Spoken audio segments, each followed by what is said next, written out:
What's up, YouTube? I'm Zero Zeus, and welcome back to another Fate video. So this is going to be my Fate episode 2 review. Please like, subscribe, share, and comment, and let's get right into the video. Um, it was definitely a hype episode. Um, like I said my last review, like they really haven't been taking it slow. And I'm okay with that. I'm totally okay with that. They just dive right into the action. But to be totally honest, the episode does kind of start off like a little slow, just a little bit, and they're just explaining kind of what's going on, the war front, how long the demonic beasts have been trying to basically penetrate through the front lines, right? And I think they were saying like it's been like 6 months maybe, and it's like, man, that's a long time. That's a lot of determination. Like that's I don't know. That's really crazy, right? And on top of, so you have this moment where they're walking through the woods, right? I can't exactly remember what the name of the woods were or what they called it. I know it has something to do with one of the goddesses and stuff like that, but one of the goddesses of the demonic beast, right? And so they're walking through the woods, and basically Enkidu, I think it's Enkidu, one of those, and basically he's the person who's been giving them the rundown and actually came and helped them in the middle of them fighting the demonic beast and everything, which kind of led you on to thinking like, hey, this guy is probably a part, like he's on their side, right? Or he or she, I don't know, but yeah, so it's like it kind of puts off the vibe that he was supposed to be on their side, and then as soon as they meet this guy and he's with his servant, and from the way that it looks, you think like, oh, well, both of these are this is a master and this is the servant, right? But both of those two characters are servants, and one of them being Merlin, which is crazy. That's really crazy, right? One of them being Merlin, and the other one's name is just, well, she just wants people to call her Anna. I don't know what that has to do with anything. I'm pretty sure it's like some deeper meaning that goes back to the game and stuff like that. But like I said before, my knowledge of the game is like really, really minuscule. So you can kind of get where I'm going when I'm saying that. So basically, Merlin, he meets them. He walks up out of nowhere while they're walking, and they're just basically like a casual conversation, asking them where they're going and stuff like that. And he tells them, "Oh, well, we're going to the same place," and that would kind of like that help us out with our interests as well as you helping out your own interests, right? And then he's basically asking them to introduce themselves, and the guys like, they're like, oh, Ritsuka, Mash, and then they're like Enkidu, and he looks and he's like, oh, that's not good. That's not good at all, right? Because you're supposed to be dead. So basically, he's supposed to be like Gilgamesh's best friend, which is crazy. Like Gilgamesh has one of those. You wouldn't think he'd be the type of person that have a best friend, right?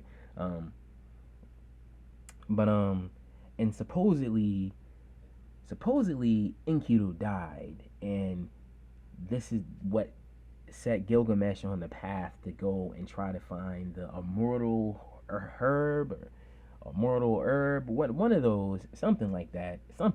He was supposed to, he embarked. I know it had something to do with immortality, and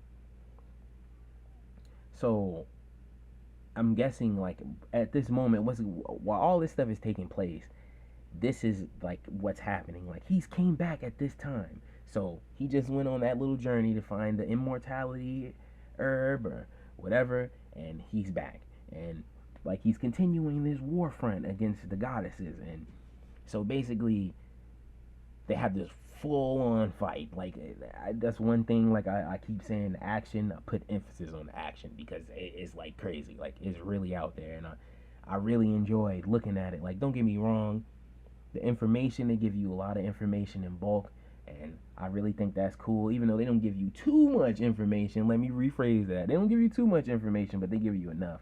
And then at the same time, they give you a bunch of action too. So it's not really the episode doesn't really feel as slow as it would in like another anime or something like that. And so like yeah, the fight was just full on. So it was just basically gonna end up being Enkido and versus like Mash. And that's what I thought it was going to be. And then Anna, the servant that you see on the screen, that's why I just decided to stop it on this, because I thought this was like a crazy frame.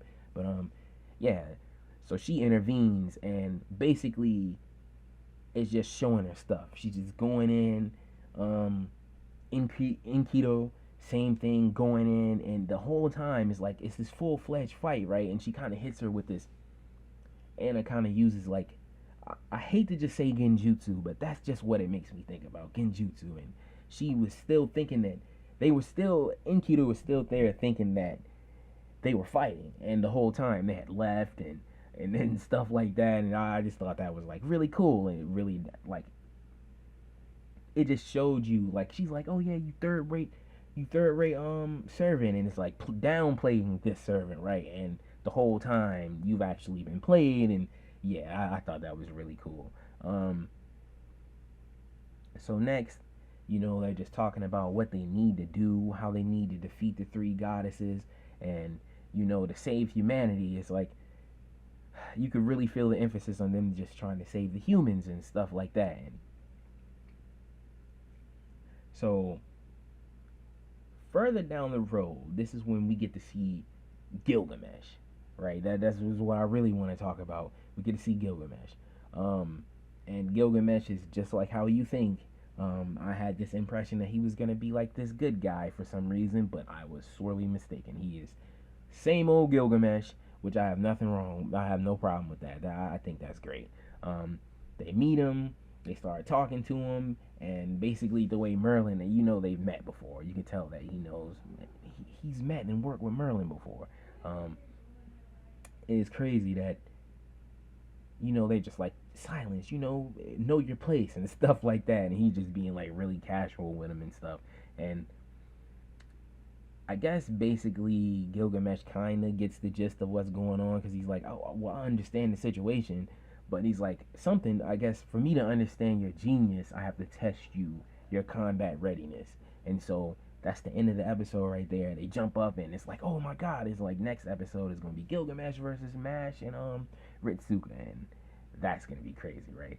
Um, but anyway, I'm gonna end it right here, because I'm not trying to make it too long. But this has been my Fate Grand Order Babylonia episode 2 review. Please like, subscribe, share, and comment. Thank you for watching. See you all next